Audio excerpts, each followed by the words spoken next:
Mhm. Mic check 1 2. Mic check 1 2 1 2 3 4. Oh yeah, we're good. Yo, what is up?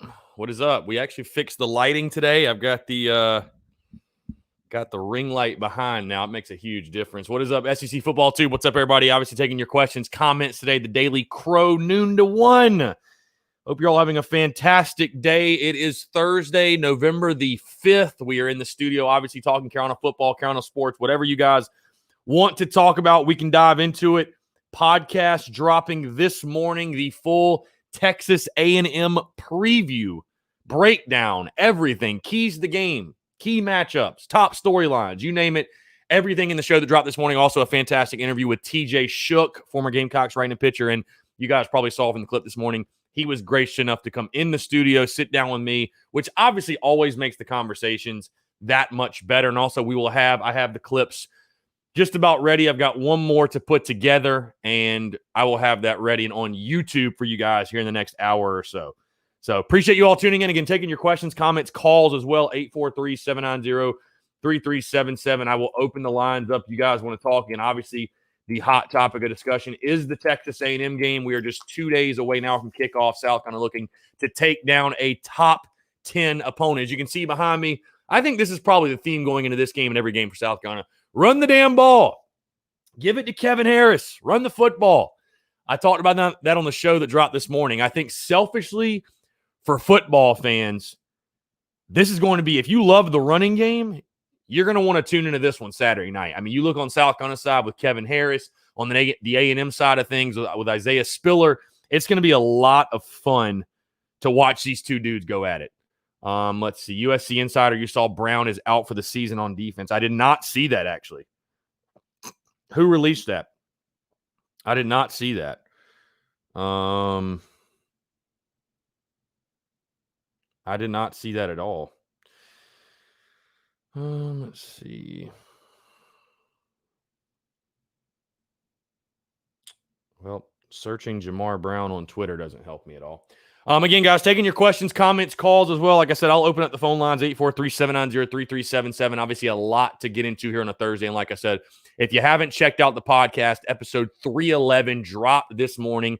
Full Texas A&M preview, plus the interview with TJ Shook. A phenomenal show here on a Thursday. So again, guys, you be sure to check that out. But appreciate you all tuning in.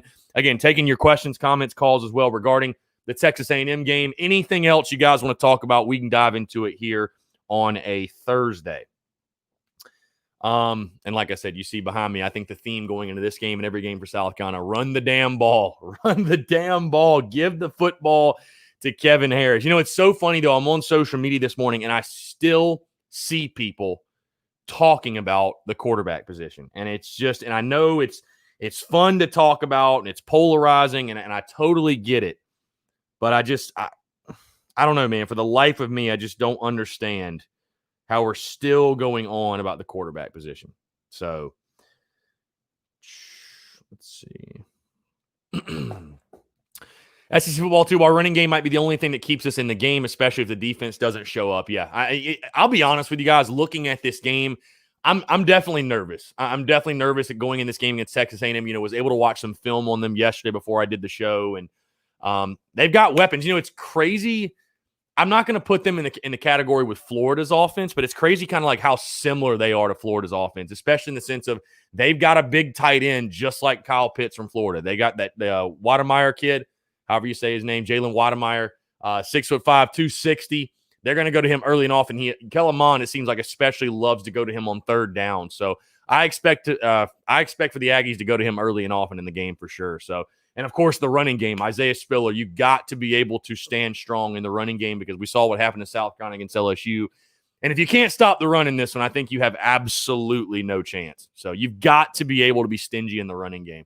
USC Insider, yeah, okay. I did not see that. I did not see Jamar Brown is out. I mean, has he played a lot this year anyways? And, I mean, that sucks if he's out. But, I mean, you know, is that a huge loss in your opinion? I mean, I don't know. I mean, I don't think he's played a ton either way, but yeah, hate to hear it. Hate to hear it either way. Philip Carter Harris non-conference schedule release for women's basketball. Yeah, actually posted about that a little bit ago.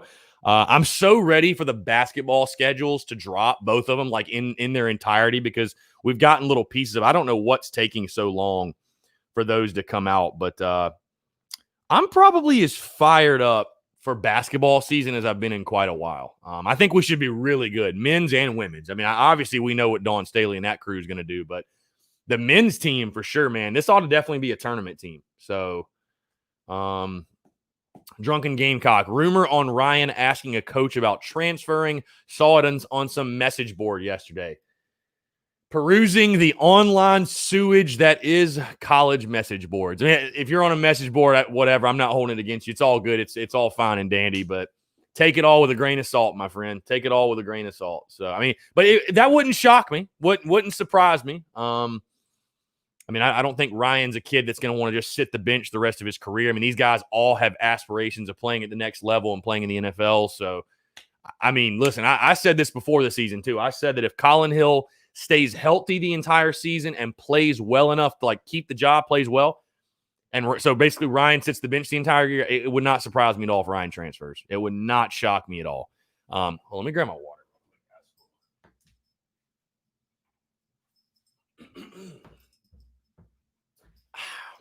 Got to have the agua.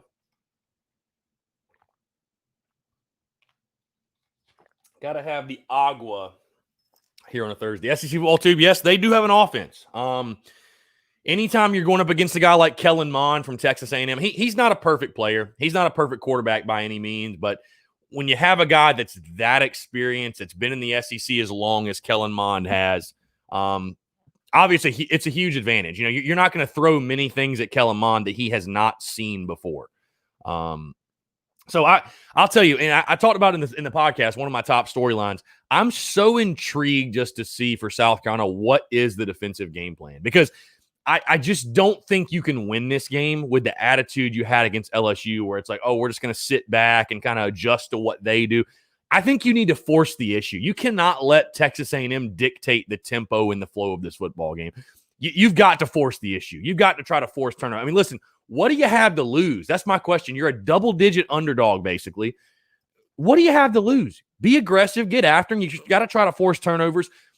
It's just so frustrating watching us play so soft in the early downs and saying, oh, you know, we'll adjust, and, you know, we're going to be bend but don't break, and it just doesn't work. I just don't think it works, and I don't think South Carolina can have success in this game either by sitting back and sort of letting A&M run their offense and us just kind of trying to adjust on the fly to that. No, I think South Carolina needs to be aggressive, more of what you saw in the Auburn game. Try to get after Kellen Mond.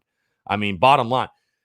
So I am very interested to see what is the defensive game plan from Will Muschamp. I will be very intrigued to see that.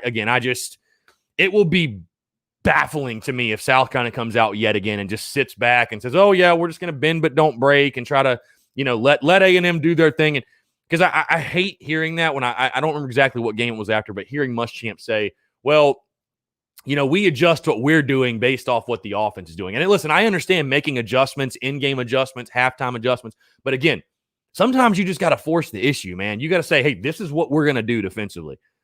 And if we have to make adjustments during the game, cool, but this is what we're going to do. We're going to bring the heat. We're going to bring the pressure. We're going to try to get the ball off of people. We're going to force the issue a little bit. Like I said, we might give up the big play in the process, but we also have the opportunity to make the big play. Like, I'd rather see a defense live and die that way. I'd rather see South Carolina live and die that way as a team, especially this season. Like, why not?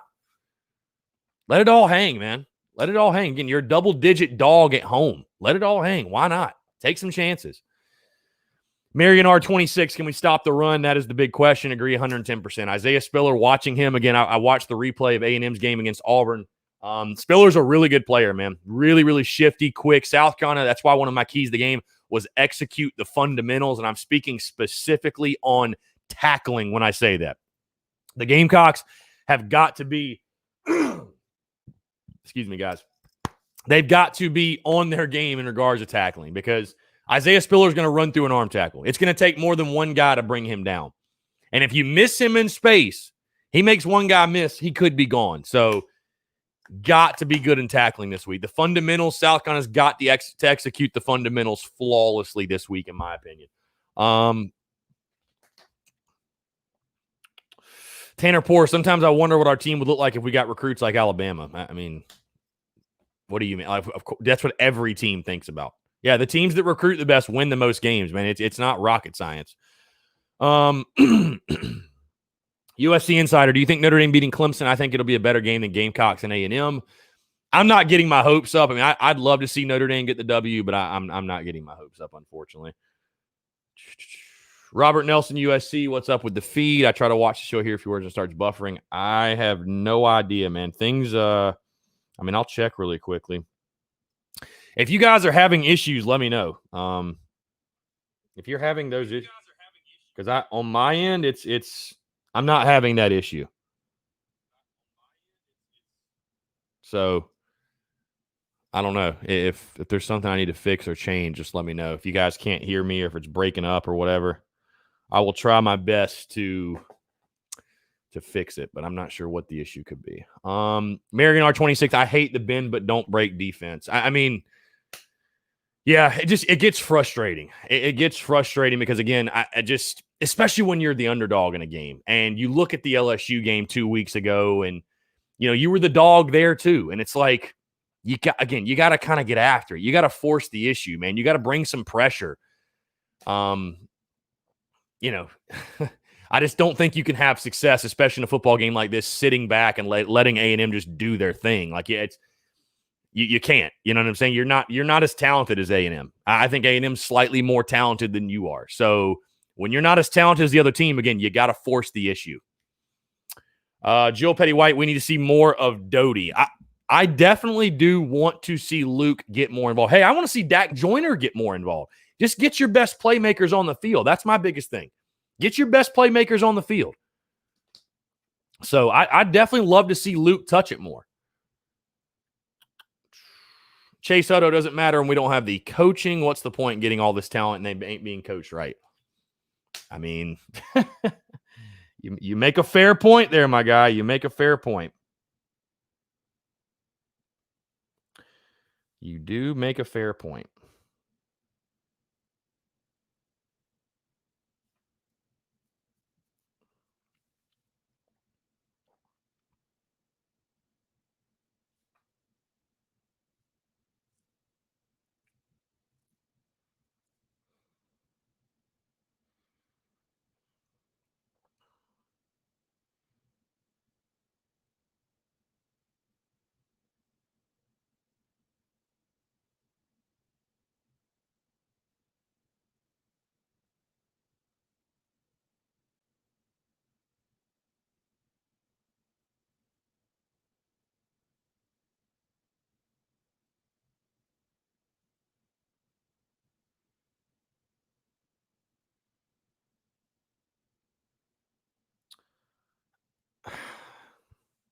I don't know, man. I see all the comments about the quarterback position. The thing I think is so intriguing is the assumptions people are willing to make. Like, why do people assume, or like something I just read on Twitter, Ryan Hilinski is the more talented option, or Ryan Hilinski is more talented than Colin Hill. What are you basing that off of? What are you basing that off of? Phil Carter Harris needs some kid stuff on tsus.store. Christmas only for. Yeah, I will check. I'm not sure if I can do kid stuff. I will double check though. I promise. I will check on that. I need to do that. USC Insiders, Harris better than Spiller. Pretty close. I mean, they're right there in numbers. I mean, you're splitting hairs when you're talking about those two guys, but they have two different style of games. Kevin Harris is more that big back, that bruiser, if you will, and I think Spiller is a little bit more of a quick, shifty guy, but both are really, really good. Both are really good players. So, but again, Philip Card Harris, I will look into that on the store. I could probably do it right now, but yeah, I'm not 100% sure that they offer that the store that I use, they offer the variants that are kids stuff. You know what I mean? So let's see here. I can actually probably look at it on my phone. Let's see. Jason Derrick, we go down by 21 in the first half, and Doty brings us back to win in the second. Well, that'd be something. That certainly would be something. I'll tell you. That would be something for sure. Let's see.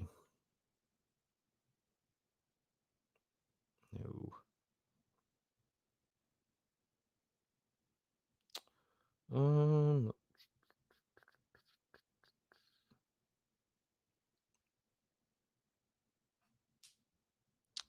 I don't know. I'll do it on my laptop here in a little bit.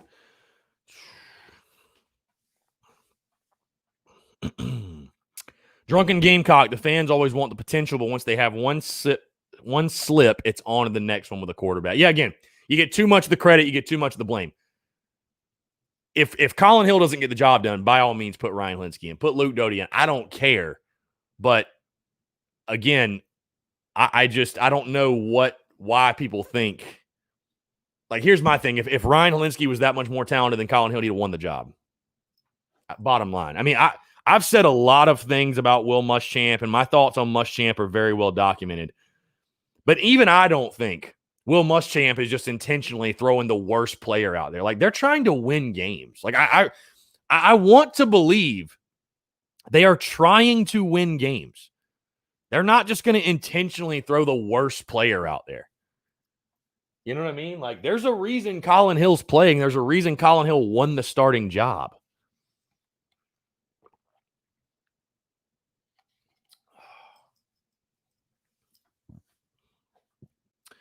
Andrew Bowers, didn't Joe Brady come from the NFL to coach LSU? I think we should try our best to get him if Muschamp is fired. I'm pretty sure Joe Brady went from LSU to the NFL. But either way, I'd love Joe Brady. I would love to get Joe Brady.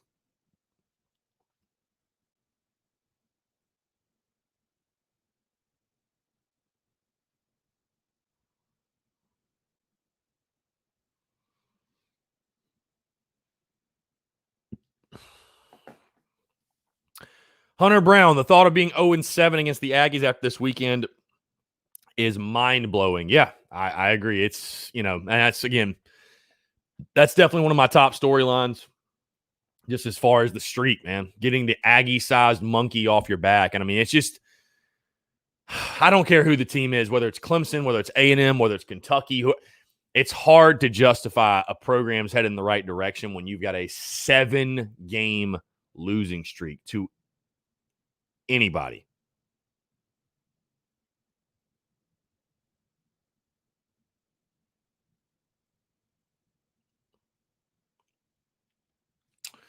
Let's see. Andrew Bowers, I saw an ESPN video talking about him, and they said he went from the NFL to LSU. Oh, well, I mean, I don't know.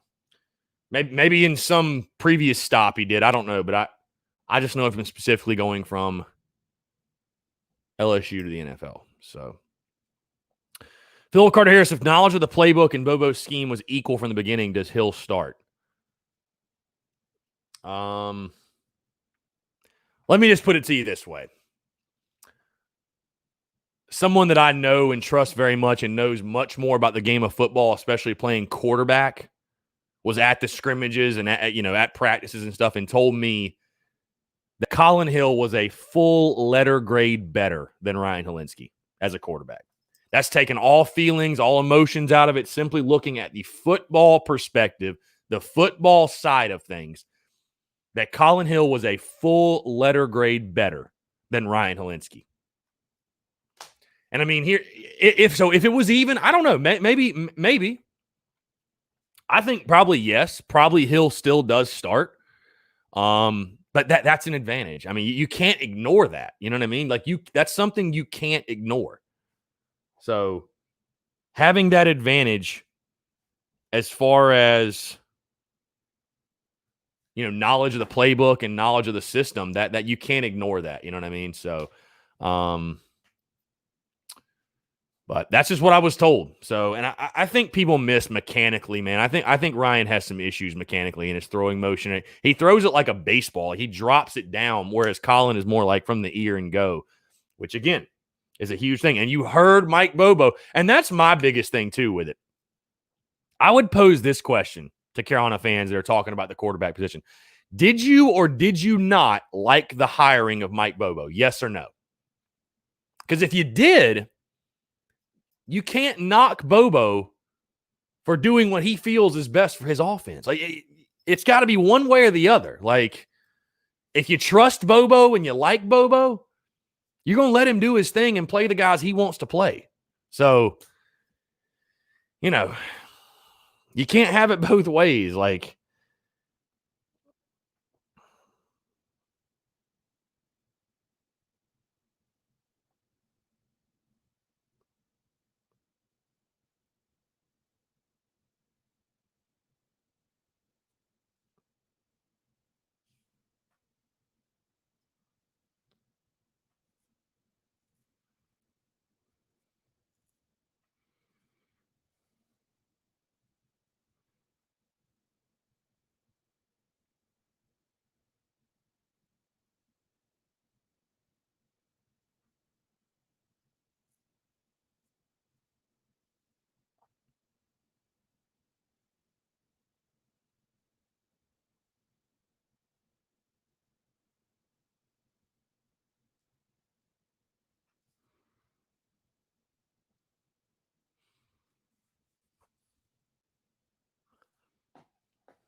Let's see.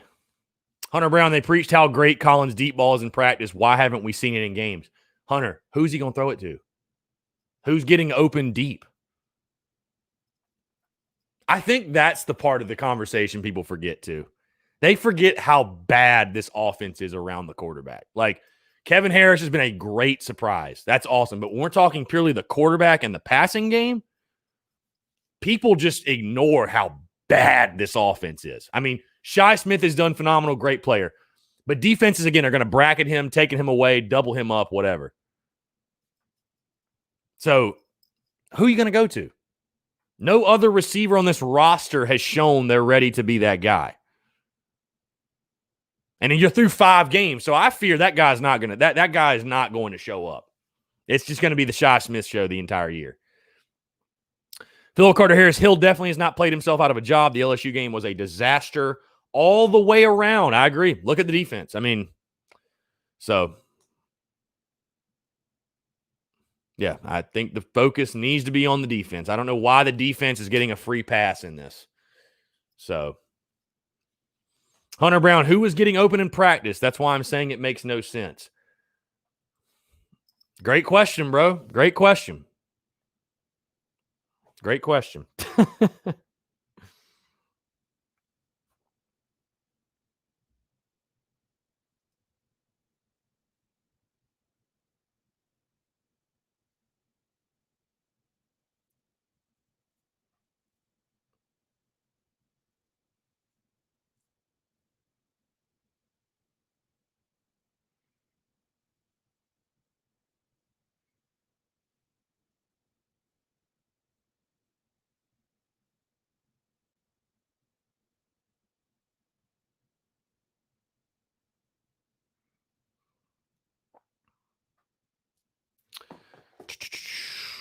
Matthew Dobbins, to be fair, we have been in every game had a chance to win other than the LSU game. We have had so many missed opportunities. We could just as well be 4-1 instead of 2-3. Just have to start clutching up. Again, comes back to defense for me. You think about your 3 losses, okay? Think about your 3 losses, right? Tennessee, you can't force a single turnover off Jarrett Garantano and that Tennessee offense. You didn't do your job if you don't do that in that game. Florida's just going up and down the field on you. Can't stop anybody. Can't stop a nosebleed. And then LSU, you give up 38 points to a true freshman quarterback. So again, who's really to blame here? Who's really to blame? Because I can guarantee you this, and Carolina fans may not want to admit it, but if you had a defense like this back when Connor Shaw was playing, people would have been going at Connor Shaw's neck saying he wasn't doing enough offensively. Bottom line, South Carolina was winning games at that point because they had a dominant defense.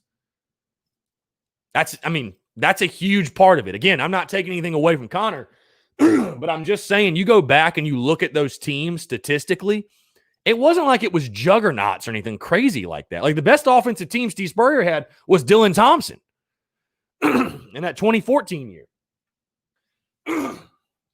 Golly, got a frog in my throat. So, again, I just don't understand why the defense is getting a free pass here. I really don't. Andrew Bowers, it takes more than one guy to make an offense work, but so far it has been one guy. Someone needs to step up. Shi and Kevin can't carry this team to the promised land on their own. Yeah, I mean, you have no weapons on the outside. I mean, you've got Shi, but you have no weapons on the outside. So, again, and that's why I say, like, with the whole Doty thing, like, listen, I want to see Luke touch the football more, no question, but you really think it's a good idea to throw a true freshman quarterback out there with no more help than he would have? I mean, again, they're going to key in on the running game at some point. At some point, you're going to have to throw the ball. Who's he going to go to?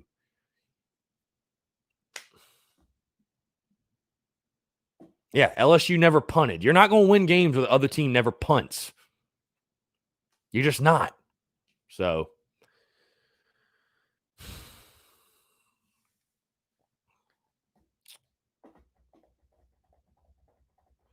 Hunter Brown, they were just preaching how great he was with the deep ball in practice.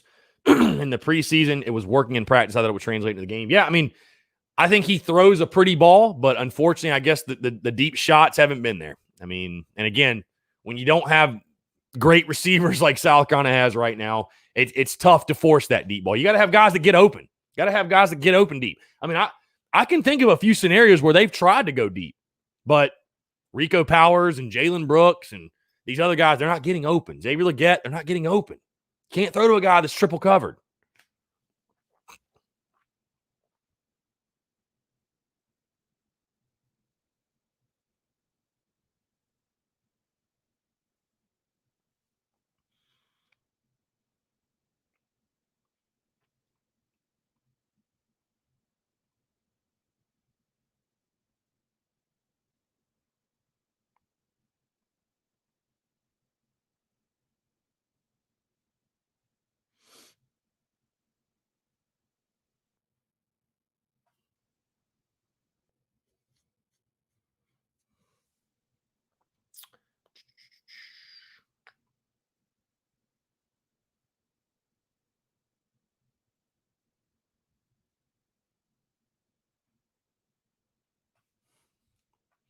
Again, reading this stuff on social media, I mean, it's fun banter, but it just still baffles me that it just seems people are just giving the defense a complete free pass.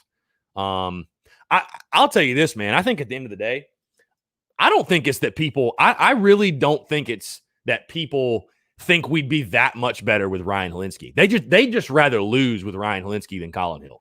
Let's just call it for what it is.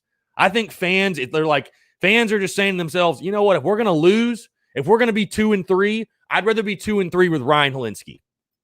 Just be honest with yourselves. Like, I think that's what it's coming down to. I really do. I think that is what it's coming down to. It's more of a personal thing, people letting emotions get in the way of the logic. Because I've heard no football reasons. I have heard no football reasons as to why Ryan Hilinski is the better option than Collin. They're the same people. They're the same player. They do the same things. Neither is mobile. They play the same style of game. I think people would just rather lose with Ryan Hilinski than they would Colin Hill. I think that's really what it comes down to. So, and again, I'm not sitting here saying I'm not opposed to Ryan playing. Like, if Colin's not getting the job done, by all means. But are you really putting the LSU game on Colin Hill? Are you? I mean, I'm just like, come on, guys. Like, give me a break.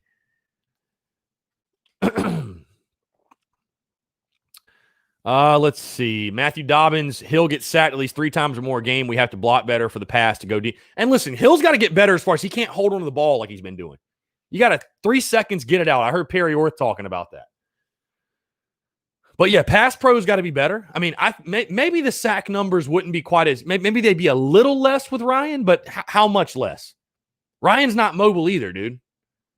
So I don't think they'd be much less. Let's see. Matthew Isaac going to the game this weekend, hoping to see the team that showed up for Auburn. I don't know what to expect. Honestly, just want to see some consistency. Yeah, I mean, I think we all do. I think we all wish we knew what to expect. But, yeah, it's not the case with this team. Matthew Dobbins, they get a free pass because the Auburn game, that's the only reason, I think. Yeah, I guess so. Savannah Webster, you are so right. Logically, we should try a mobile quarterback. Yeah, and that's what I said. Like, if you want to switch quarterbacks, by all means, go ahead. But Luke Doty should be the option because he is the one that changes the dynamic of this offense. Ryan Hilinski does not do that. I don't know what people think Ryan would be doing that Colin Hill is not doing. I don't understand it. I don't know what people think Ryan would be doing that Collin is not doing. What would he be doing? Philip Carter-Harris, Carolina's the most sacked team in the SEC. Yeah, and again, there's blame to go around. I mean, Collin holding on to the ball too long. Pass pro has not been great for sure. And again, this is a team, though, for South Carolina that they get into a 3rd and long, 3rd and 7 or longer, or 3rd and 6 and longer, we'll say, where it's an obvious passing situation. This team is not built to succeed in that type of in that down and distance. They're not built to succeed in that scenario. The defenses are too good. They're too fast. They're too quick. The defensive linemen are freaks of nature now. And, I mean, Carolina, I think, has a solid O-line. Don't get me wrong. Decent O-line for sure. But when you have a quarterback that's can't run at all, like Colin Hill, and you're telling a defender he can just pin his ears back and go, and you don't have dependable receivers that you know are going to get open, that's a recipe for disaster. That is not the money down for Carolina. So, yeah.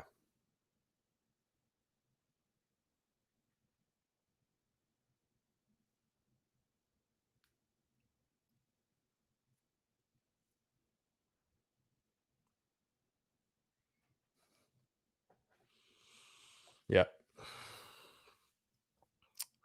Let's see. Savannah Webster trusts Harris more. He can get his conversions. Yeah, I agree. I mean, dude, I'm almost at the point where if it's 3rd and 4 or shorter, just run it. I feel better about our chances getting the first down running the ball than I do throwing it. I mean, at this point, why not? Like you said, trust Kevin Harris. He's been a beast all year. Why not? Andrew Bowers, remember what I said about the fans yesterday? This is what I meant. 1 minute they want one guy. When he doesn't do something good, they hate on him. But again, it's not just South Carolina fans. This is just football fans in general, man. It doesn't make Carolina fans bad fans to be questioning the quarterback position.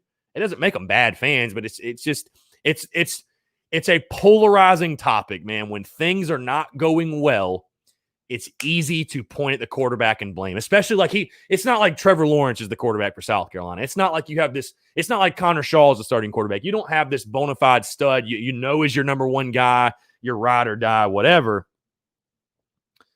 You know, that's not the case. So when you don't have that guy, you're always going to look at the quarterback. Exactly. It's all football fans. The backup quarterback is the most popular guy. It's not a South Carolina fan thing. It's look at Georgia right now. Go look at their stuff. Go look on social media at Georgia fans. I mean, you know, it happens with every team.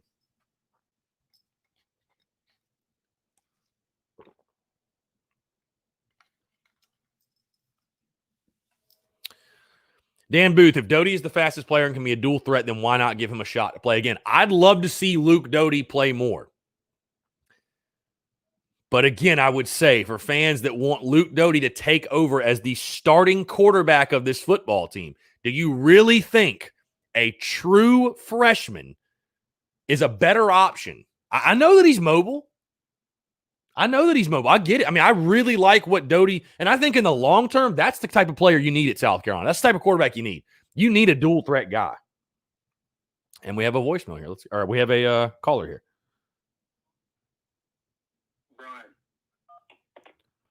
Yo, what's up, man? How's it going? What's going on, Chris? Not much. How are you? I'm doing all right, man. I'm just on my lunch break here. I watch the show every lunch. I appreciate it. I appreciate it. I watch it everything and listen to it.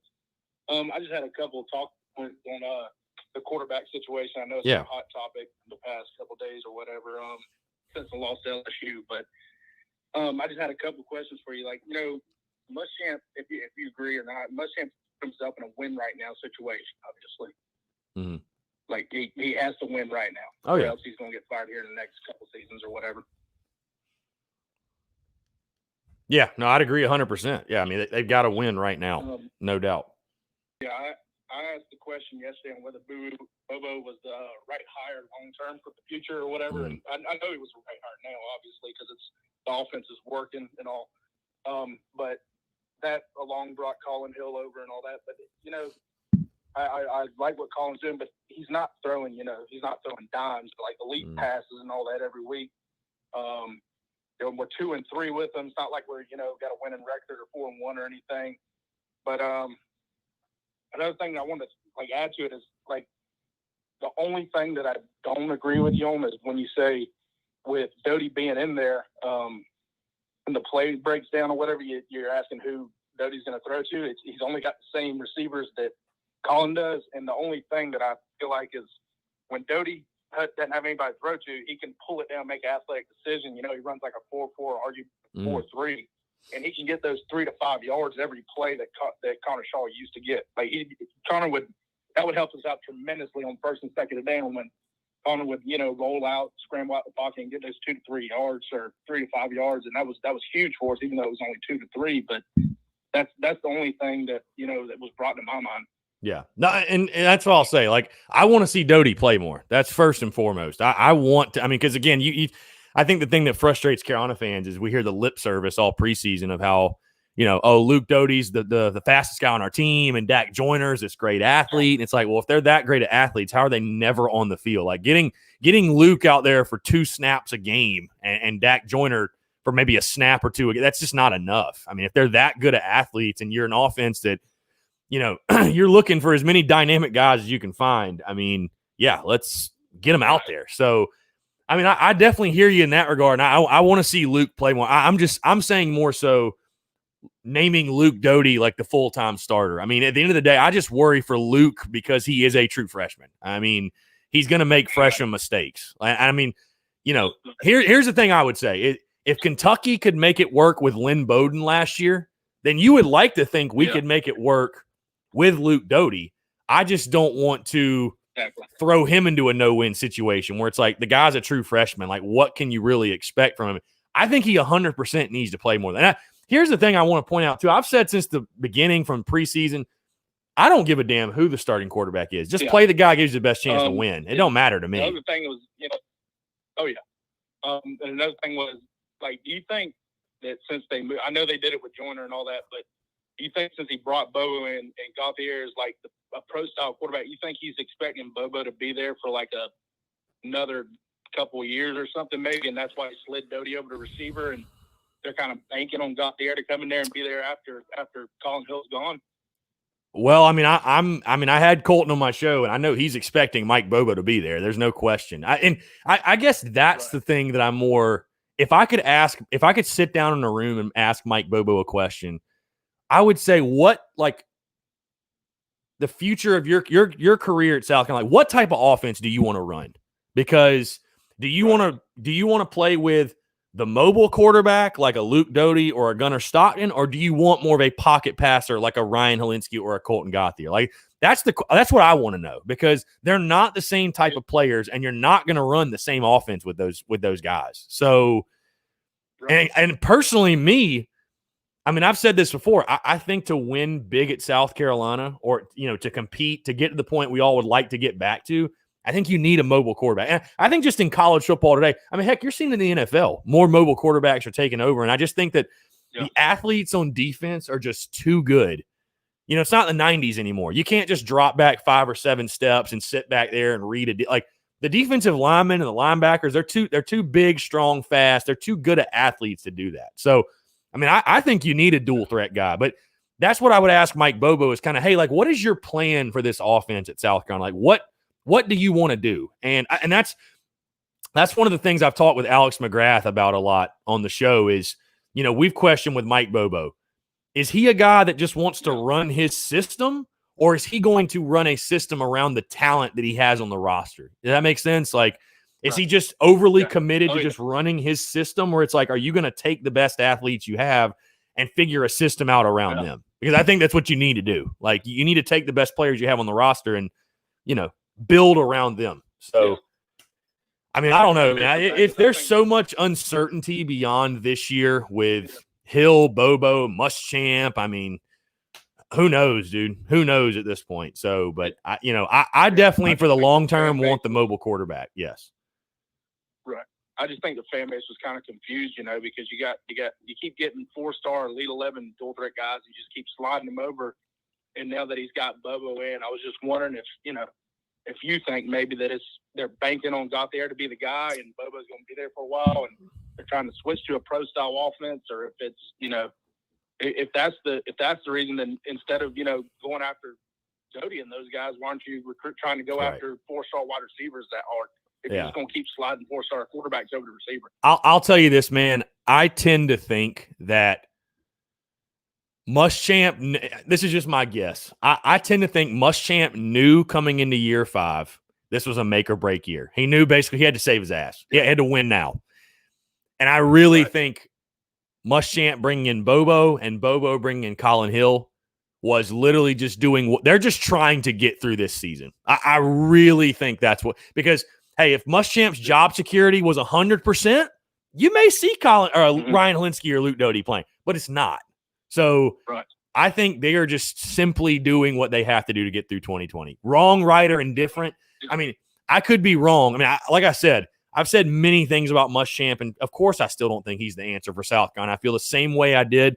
Right. I say this a lot. My emotions haven't changed since the clock hit 0 in Charlotte to start last year when you lost to UNC. Like it's very well documented how I feel about Muschamp, but even I don't think they're sitting there right now in the meeting room going, well, Colin's really not the best guy. We're just going to roll with him anyways. Like, I think they're playing the guy they feel like gives them the best chance to win, but that's 100% why that he made all those moves, bringing in Bobo, bringing in Colin Hill. Like, yeah, the ceiling is probably higher with Hilinski and Doty. Like, the upside is higher, but for right now, they're doing what they got to do to get through the season. They're trying to just squeeze blood out of a rock, man, is what I said. So, and I guess maybe I'm not as hard on Colin Hill as others because my expectations for this offense were so low. I really thought South Carolina was going to struggle mightily on offense.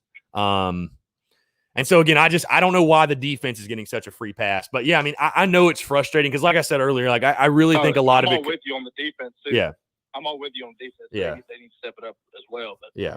I mean, South Carolina's greatest teams, and I mean, this goes for most great teams, but South Carolina's greatest teams, they were dominant on the defensive side of the ball. I mean, it's year 5, and how is Will Muschamp's defense?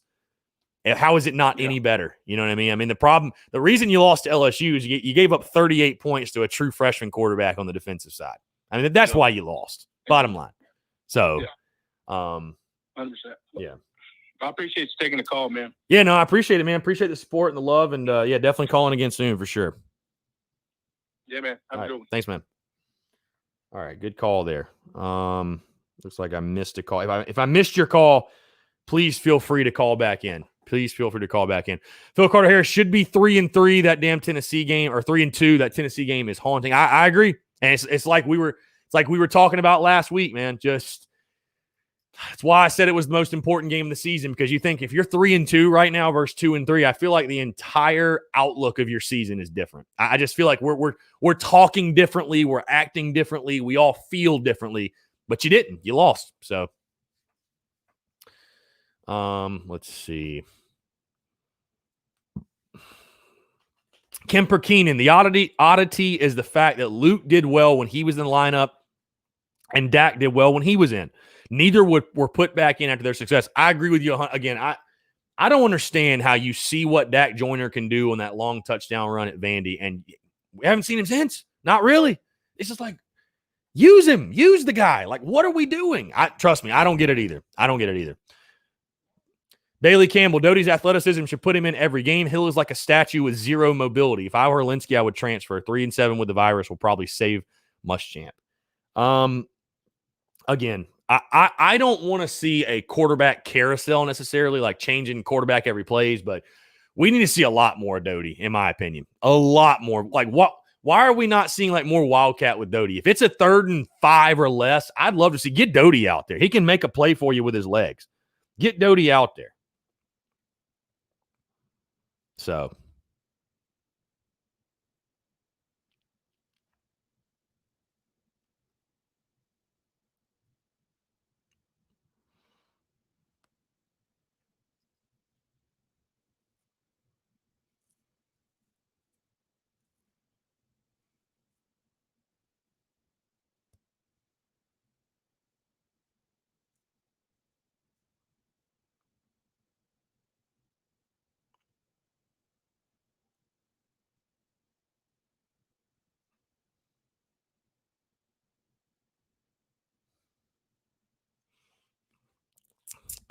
Travis Harrell, defense gets no free pass. Absolutely horrible watching us play defense. Agree. Again, it's accountability on all sides. Like, if you want to bring all that heat to Colin Hill, please give some of that heat to the defense. Please give some of that heat to the defense.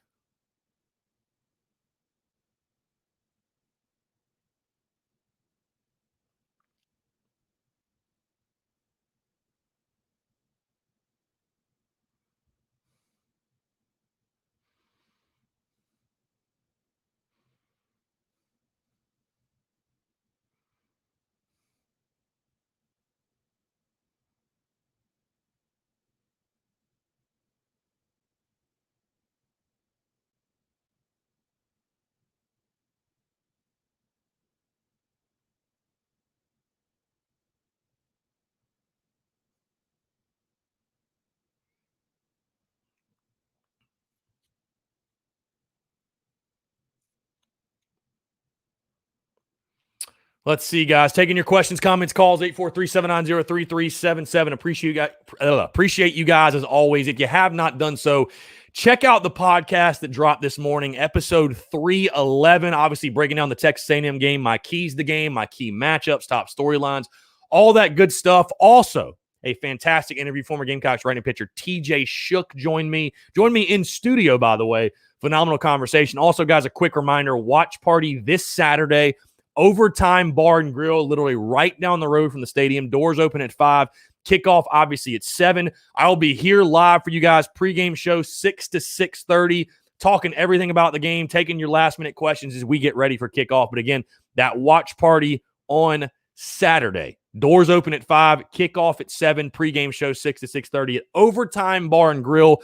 Great food and drink specials as well. If you're in the city, you need a spot to watch the game, come on out again, right down the road from Willie B. Going to be a really, really good time.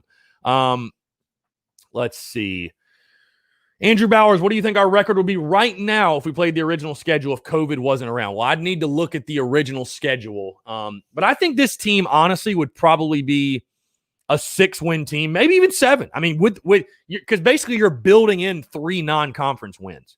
I don't give a damn when anybody says South Carolina would have beaten Coastal. They would have beaten ECU, and they would have beaten Wofford.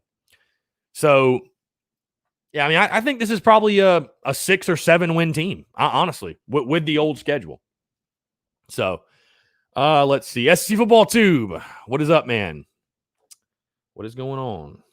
Again, guys, taking your last-minute questions, comments. We got about just over 10 minutes left to go here on a Thursday, and I hope you're all having a fantastic Thursday.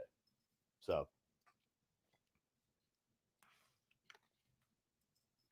But again, one of my top storylines for the game on Saturday, what is the defensive game plan? Because again, it's all fun and sexy to talk about the quarterback position and Colin Hill versus Ryan Hilinski versus Luke Doty, blah, blah. But what is the defensive game plan? What are we trying to do defensively? The call-in number is 843-790-3377. That is the call-in number. It looks like somebody actually sent in a text, by the way. Chris Taylor from Nashville. Shout out Nashville, by the way. What do you think Muschamp is thinking right now? Like, I don't know how he doesn't want to get better. I think Muschamp wants to win games, dude. Like, I don't think he doesn't want to win games. Yeah, he wants to win games. Andrew Bowers, are you doing a show tomorrow? Yes. We're back to normal schedule this week. Obviously, my official prediction will drop on the podcast tomorrow, and we'll do the Daily Crow noon to 1 as normal. Last week was a little bit different just because of the bye week and stuff like that. But yes, noon to 1, Daily Crow tomorrow, and of course the podcast dropping tomorrow. So here, I'll just tighten the number for you. There you go. That is the number. That is the call-in number if you do want to call in. SC Football 2, if Coastal played another Power 5 team other than Kansas, who, let's be real, shouldn't even be in the FBS at this point, they get exposed. Yeah, I agree. I tend to agree with you. So.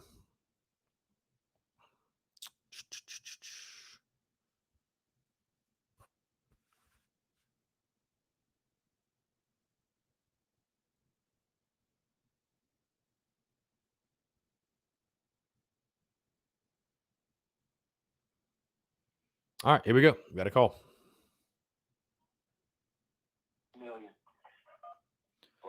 Yo, what is up, man? How's it going? Hey, this is $1,000,000. Thanks for letting me call in. Yeah. At such short notice. But I'm trying to see who we play tomorrow. I'm behind. But is that Texas A&M? It is. It is the Aggies. That's Saturday. So you asked what was the game plan, and I mean, they're gonna have to pull some people off the bench. They literally need to pull some people off the bench. We have good players, and I know, Shy Smith has been an integral part of this game plan. But we're gonna run this young man ragged. Mm. I know he has a future, and I know he wants his future to be in the NFL. If he keeps playing around with Muschamp, that he won't have that future. Because I think one game they had 18 carries for this young man, 18 attempts to try to get him the ball. I don't think they've got much of a choice right now. I mean, they're going if he keeps getting open, they're gonna keep going to him. I mean, that's I mean, if he wants to tap out, he can. But I mean, that's you know. And I don't think he would tap out. But No. I just think that he still has to look at the future, his future. Right. Because if you're on the team and you realize that, okay, but we do have a great running back in Harris. I think his name's Harris. Yeah, Harris. Yeah. We have a great running back. The gentleman can do the job given the right circumstances. So we have some key players. But I graduated. I'm an alumni. I graduated in 2003. So Nice. Okay. I just feel bad. I just don't know where we're going right now.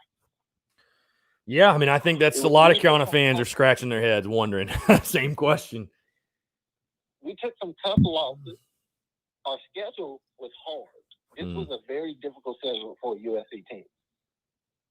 They gave us two in-conference games right off the bat. Mm-hmm. Tennessee and whoever else. I think Florida. Yeah, the Florida game. Yep. Yeah, so we literally had that's tough for us. That even on our best days, those two teams are still going to be tough to beat. Yeah.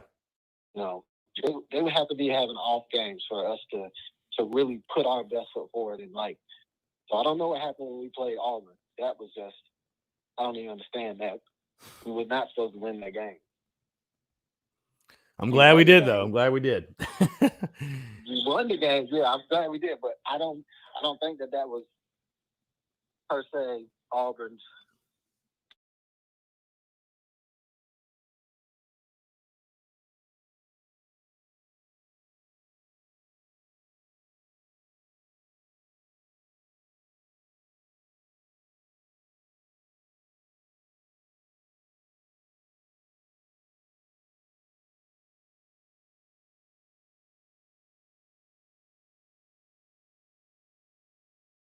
Gameplay. That's like okay, you need to run right now. Run, run left or right. I don't care where you run. Run backwards, run forward. But you got to get out of there. Do you have a prediction for the game Saturday? Oh, I mean, I haven't seen Texas A&M, so I haven't watched them play, so I can't speak on what their talent level is right now. I think we could score. We could score 14 at least before something doesn't go our way. Mm-hmm.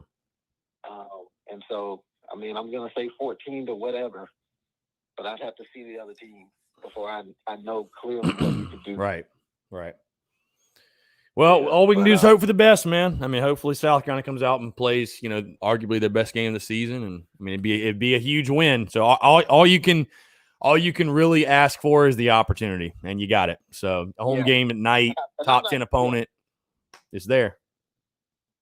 And I am saying that USC might need to reassess coaching, but I'm not saying that per se out loud. Like, I'm not going to say that in front of a Clemson fan. I'm not going to say that in front of, I'm just saying something has to change. Mm-hmm. I don't know what that change is, but we're on our second offensive coordinator, right? We're on our second. No, we're on the third here under Muschamp. Okay, third. Roper, McClendon, and now Mike Bobo.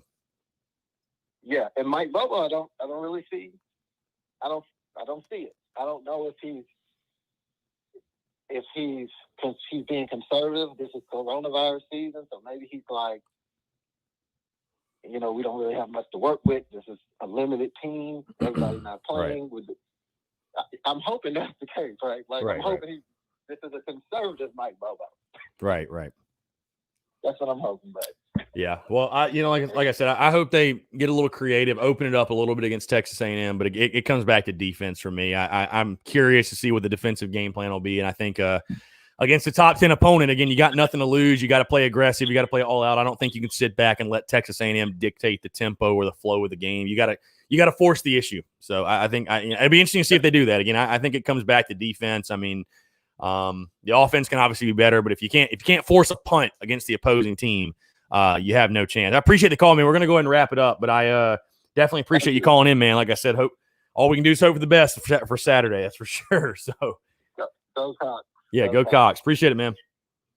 For sure.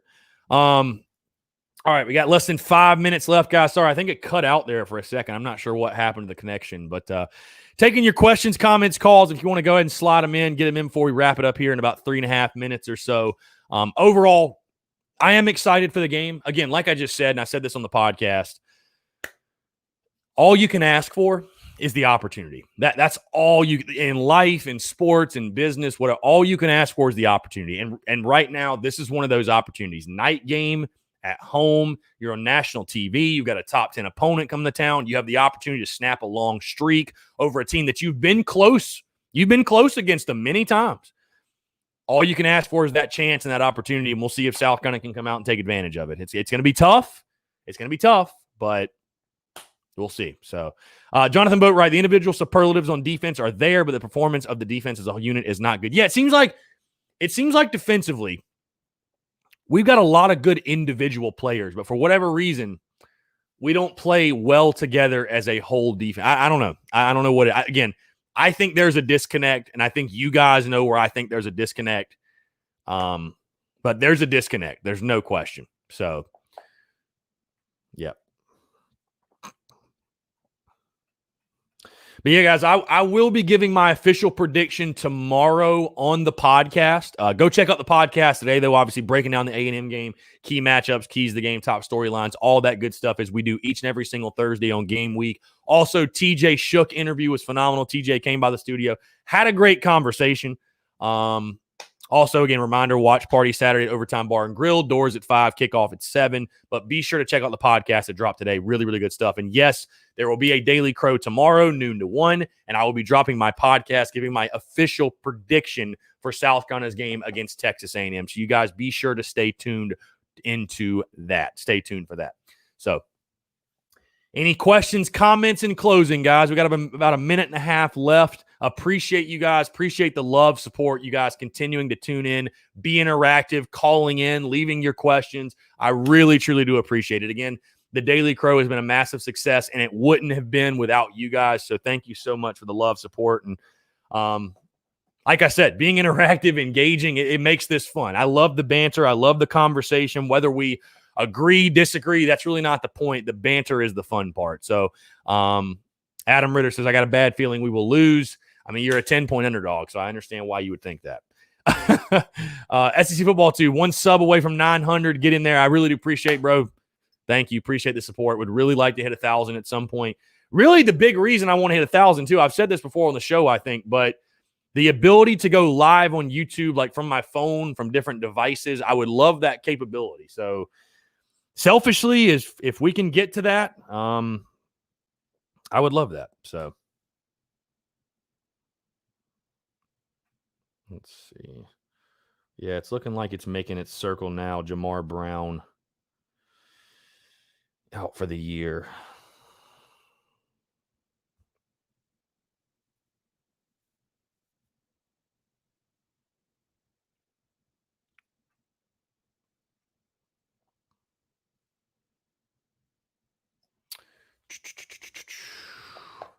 Got about 10 seconds, guys. Let's see. Andrew Bauer, shut down the run, keep Mon in the pocket, make him make bad decisions. Let's get this W. Yep. You got to bring the pressure on Kellen Mond. You can't sit back and let him do whatever. Guys, again, appreciate you all tuning in. Live tomorrow, 12 to 1. Podcast tomorrow. Check out the podcast from today. And a quick reminder, watch party Saturday, Overtime Bar and Grill, guys. As always, appreciate y'all tuning in. We'll talk tomorrow. Thanks so much.